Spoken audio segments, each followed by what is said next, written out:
Just unpacked my Minn Kota 30-pound thrust 5-speed Endura. Gonna be using this on my kayaks. So I got this little battery. It's an AGM, it's all sealed. So I just unpacked this guy. All I had to do was put on the handle.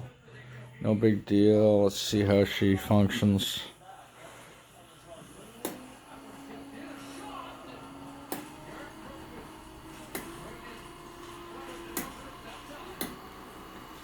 Pretty quiet.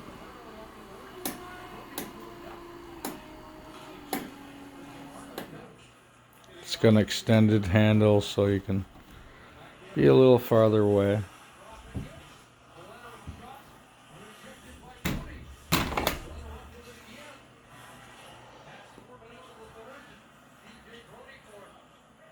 I'm going to be using this on my kayak, so I'm probably going to be cutting off probably 12 inches of the shaft.